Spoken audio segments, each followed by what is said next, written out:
लग्न झाल्यानंतर मी इटलीला आलो. काही दिवस झाले होते तेव्हा माझ्या पत्नीचा फोन आला आणि ती म्हणाली, तुझ्या आईचे गैरवर्तन आहे आणि मला देखील चुकीचे काम करायला ती भाग पाडते.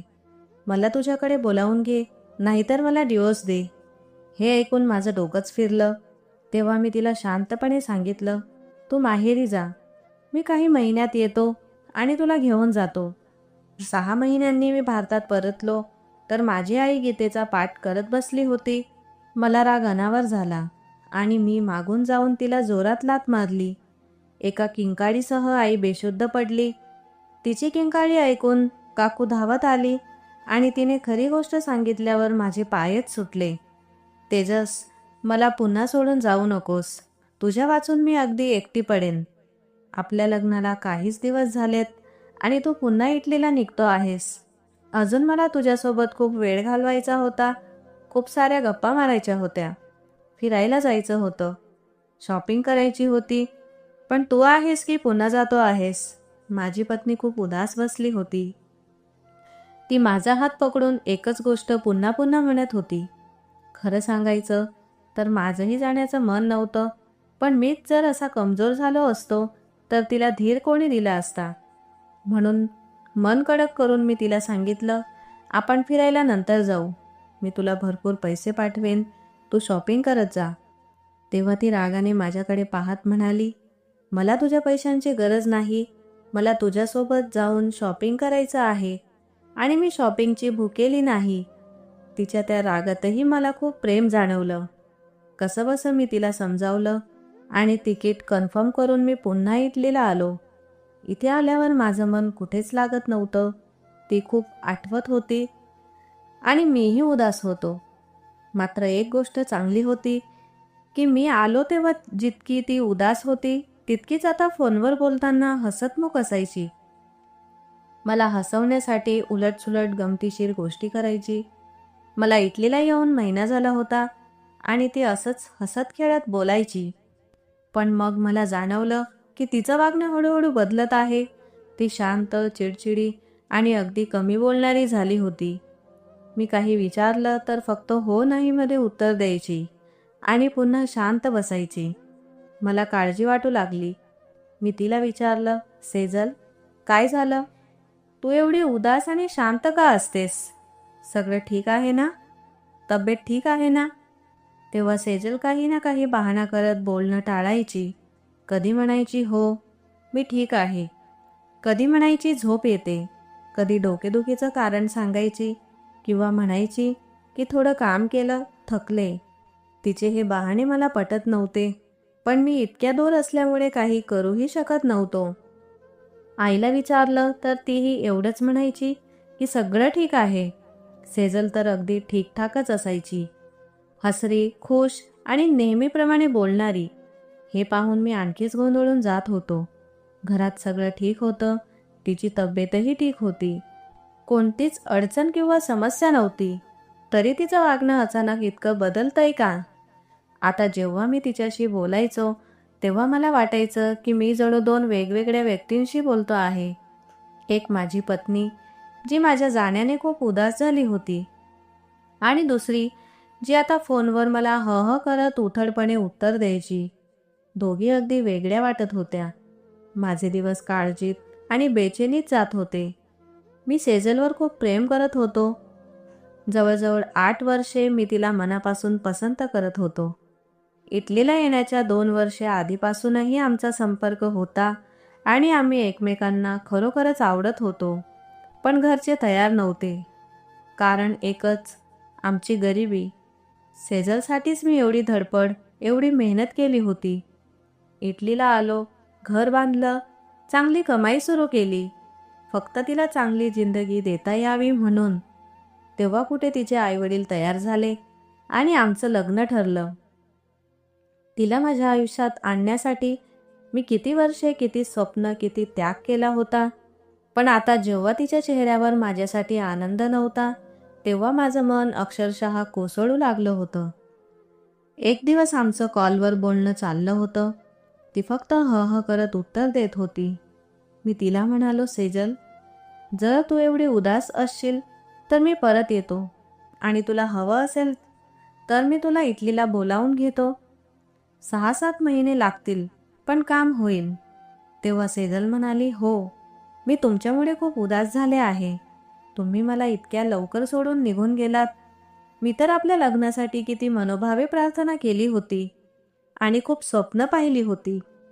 पण काही हरकत नाही, तुम्ही मला तिथे बोलवून घ्या. मी मग तिला सांगितलं, आईचा प्रश्न आहे. तू इथे राहशील तर मला तिची चिंता होईल. हे ऐकून ती म्हणाली, अच्छा, काही नाही. तुम्ही अजून 5-6 वर्षे मेहनत करा. व्यवसायासाठी पैसे जमा होतील. मी तुमच्याकडे येत नाही. तिचं हे बोलणं ऐकून माझं मन भरून आलं. माझी आईही तिच्यासाठी तितकीच महत्त्वाची आहे. हा विचार करून सेजलची किंमत माझ्या मनात अजून वाढली. मी तिला हे सांगितल्यावर तिच्या चेहऱ्यावर सुंदर स्मित आलं. मग आम्ही थोडा वेळ बोललो.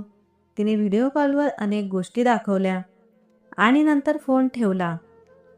अनेक दिवसांनी तिचा मूड छान झाल्याने मी खूप आनंदी झालो. शांतपणे झोपलो. पण मला माहीत नव्हतं की दुसरीच सकाळ माझ्या आयुष्यात प्रचंड मोठा वादळ घेऊन येणार होती. सकाळी मी उठलो तेव्हा सेजलचा फोन येत होता. मी फोन उचलला. मला भीती वाटली की कदाचित आईची तब्येत बिघडली असेल, म्हणून ती एवढ्या सकाळी फोन करत असेल. पण फोन लागताच तिचं धडधडून रडणं ऐकून माझं हृदयच थरारलं. मनात विचित्र भीती, शंका येऊ लागल्या. मी तिला विचारलं, सेजल, काय झालं? तू असं का रडतेस? काही समस्या आहे का? आईची तब्येत तर ठीक आहे ना? तेव्हा ती रडतच म्हणाली, तू मला तुझ्याकडे बोलावून घे, नाहीतर मला घटस्फोट दे. दोन्हींपैकी एक काम कर. मी तुझ्या आईसोबत इथे राहू शकत नाही. मला आता यापुढे काहीच सहन होत नाही. तिचं हे बोलणं ऐकून मला राग आला. मी म्हणालो, ती माझी आई आहे. तिच्याबद्दल तू अशा प्रकारे काहीही बोलू शकत नाहीस. तुला तिची इज्जत ठेवावीच लागेल जर आपलं लग्न टिकवायचं असेल. तेव्हा ती आणखी जोरात रडू लागली आणि म्हणाली, सगळीकडून मलाच दोष दिला जातोय. मला सांग, मी तुझी इज्जत सांभाळू की तुझ्या आईची? दोन्हींपैकी एकच काम होऊ शकतं. मला सांग, मी काय करू? तिचं हे बोलणं ऐकून मी गोंधळून गेलो आणि म्हणालो, हे कसले वेडेपणाचे बोल? नीट सांग, नक्की समस्या काय आहे? तेव्हा ती म्हणाली, तुझी आई 2 नंबरची बाई आहे. चुकीच्या धंद्यांमध्ये आहे. ती स्वतःही चुकीचे काम करते आणि मला देखील त्याच मार्गावर ढकलते. मला चुकीच्या वाटेवर जाण्यास भाग पाडते. तिचं हे बोलणं ऐकून माझं डोकं गरगरलं. मी संतापून म्हणालो, ताबडतोब जाऊन माझ्या आईची माफी माग आणि खबरदार, माझ्या आईबद्दल पुन्हा असं काही बोललीस तर. तिचं संपूर्ण आयुष्य माझ्या डोळ्यासमोर गेलंय. तिने असं काही कधीच केलं नाही. ती खूप साधी सरळ आणि पवित्र आहे. तेव्हा ती आणखी रडू लागली, पण ठाम आवाजात म्हणाली, ठीक आहे, जर तुला तुझ्या आईवर एवढा विश्वास असेल तर मला सोडून दे. मी तुझ्या आईबरोबर एका क्षणासाठीही राहणार नाही. मला तुझ्याकडे बोलवणार नसशील तर.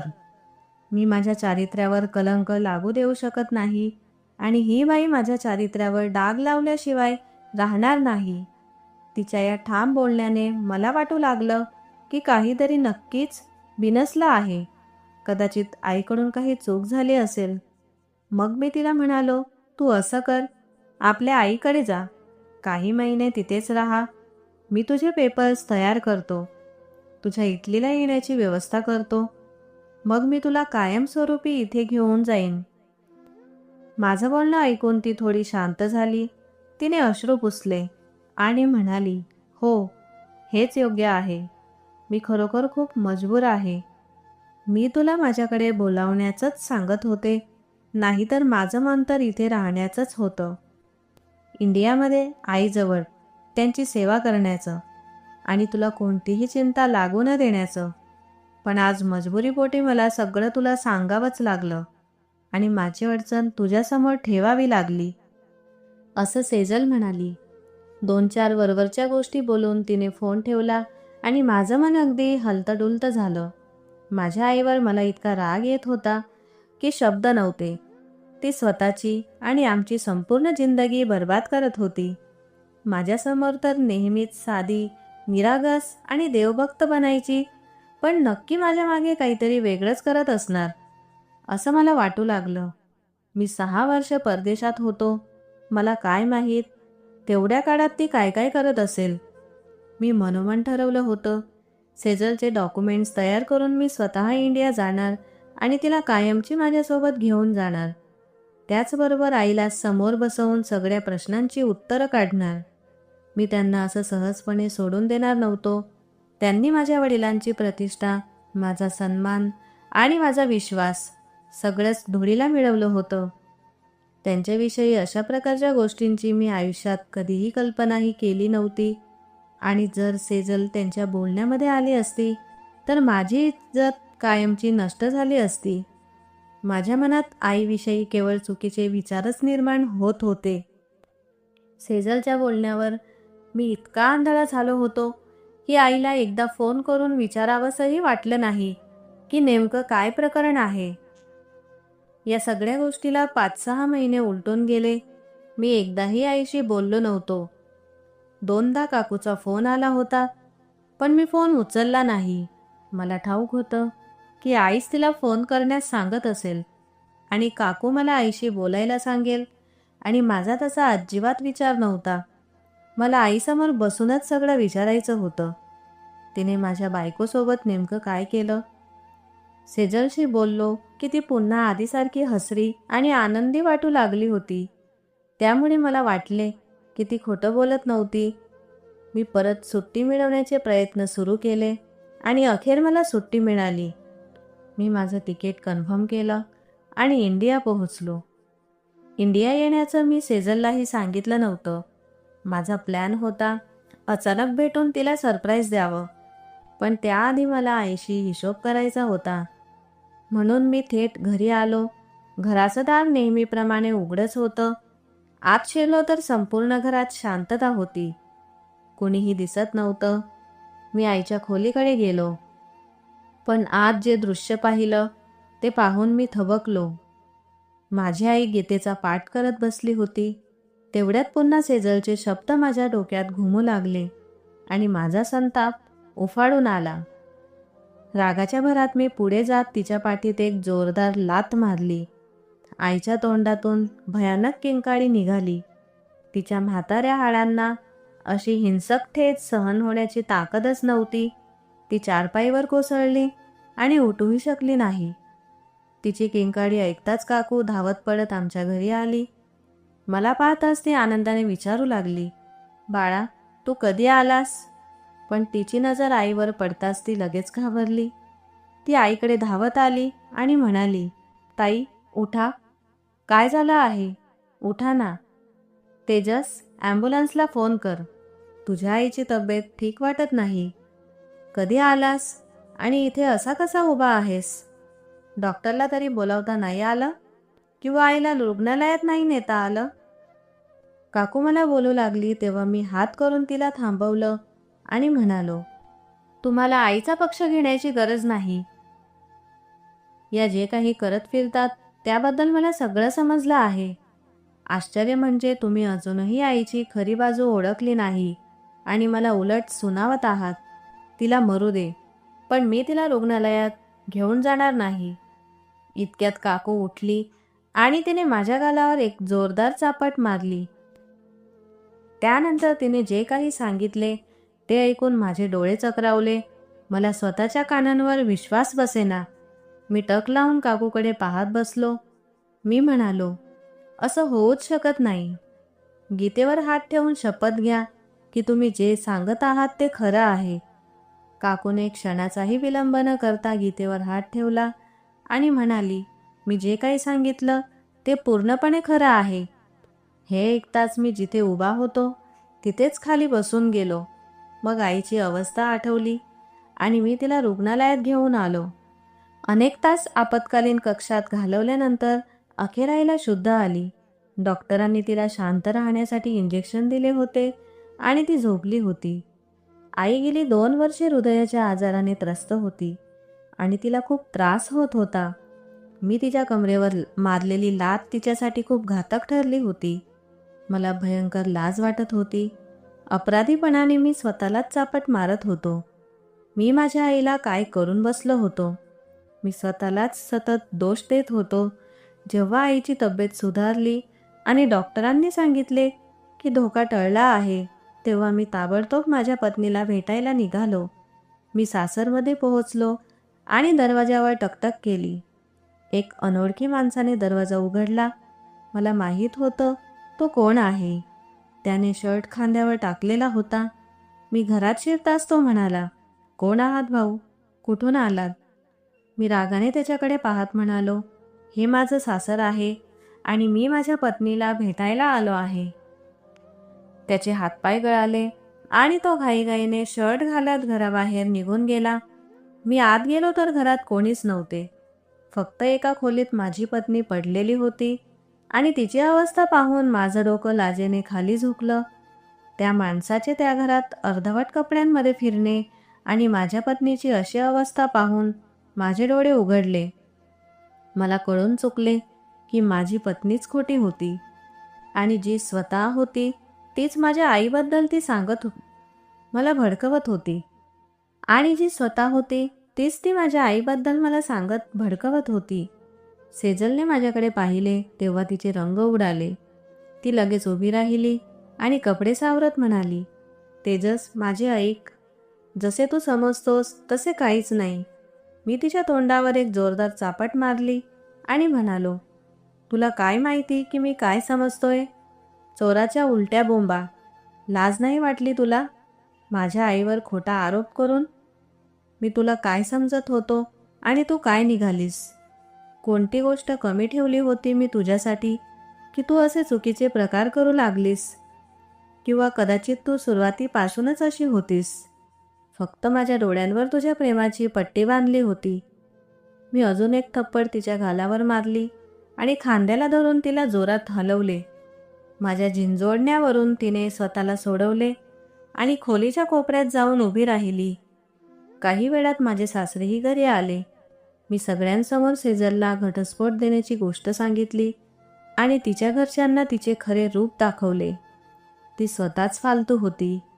पुरुषांशिवाय तिचे काही चालत नव्हते आणि आमच्या घरी तिच्यावर थोडी रोकटोक झाली तेव्हा तिने मला भडकवायला सुरुवात केली. कधी मला तिला आपल्या घरी बोलवायला सांगायचे तर कधी तिला माहेरीच राहू द्यायला, जेणेकरून ती आवडते तसे वागू शकेल आणि तिला रोखणारा कोणी नसेल. मी सर्वांना सत्य सांगितले आणि घरी परतलो. आई शुद्धीवर आली होती. मी त्यांच्या पायावर कोसळलो आणि रडत माफी मागू लागलो. आईने मला मिठी मारून माफ केले, पण माझ्या मनातून आज तागायत हा अपराध नाही निघाला की मी माझ्या आईला चुकीचे समजले आणि तिला लाथ मारली. अशी दुर्दैवी चूक करणाऱ्या मुलाला देव माफ करतो का? आई म्हणाली, "मी तुझ्या बायकोला खूप समजावण्याचा प्रयत्न केला. तिला योग्य मार्गावर आणण्यासाठी खूप धडपड केली, पण ती माझे ऐकतच नव्हती. सारखी फोनवर कोणाशी तरी बोलत बसायची. मी विचारलं तर म्हणायची, 'तुमच्या मुलाशी बोलते.' पण मला ठाऊक होतं की तू इतका वेळ मोकळा नसतोस. तू कधी फोन करतोस हेही मला माहिती होतं. एके दिवशी तुझ्या काकूने स्वतःच्या डोळ्यांनी बेडरूममध्ये एक माणूस येताना पाहिला. ती हळूच आपल्या घरात आली आणि मला घेऊन बेडरूममधील दृश्य दाखवले. माझे डोळे विस्फारले. मी सेजलला खूप सुनावले. तिने माझी माफी मागितली, पण काही दिवसांनी ती पुन्हा तशीच झाली आणि मला धमक्या देऊ लागली की तुमच्याशी तर तुमचा मुलगाच बोलेल. मी तुमचं सारं सत्य त्याला सांगून टाकलं आहे. आता तोच ठरवेल काय करायचे. माझ्या कामात हस्तक्षेप करणं बंद करा, नाहीतर मी माझ्या भावाच्या घरी निघून जाईन. मी तिला सांगितले की तुला हेच सगळे करायचे असेल तर तुझ्या भावाच्या घरी जाऊन कर. इथे आमची इज्जत आहे, ती खराब करू नकोस. मला वाटले होते की तू एकदा ठेच लागून सावरशील, पण तू तर आधीपेक्षा जास्तच बिघडले आहेस. आता तुझ्यासाठी एकच मार्ग आहे, तू तुझ्या माहेरी जा." ती लगेच बॅग पॅक करून निघून गेली. मी अनेक वेळा तुझ्याशी संपर्क साधण्याचा प्रयत्न केला, पण तू फोन उचललाच नाहीस. काकूच्या नंबरवरूनही कॉल केला, तरीही तू घेतला नाही.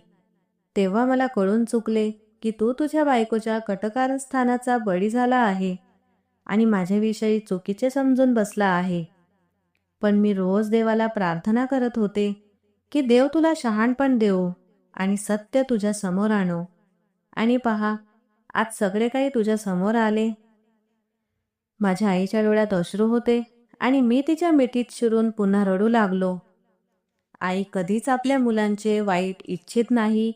मुलंच भावनेच्या भरात काय काय करून बसतात ते त्यांनाच कळत नाही. तर मित्रांनो, त्यामुळे कोणत्याही गोष्टीचा निर्णय लावण्याआधी आपण खरी परिस्थिती जाणून घेण्याचा प्रयत्न केला पाहिजे. त्यामुळे आपले इतरांविषयी गैरसमज दूर होतात. तुम्हाला आमची कथा कशी वाटली?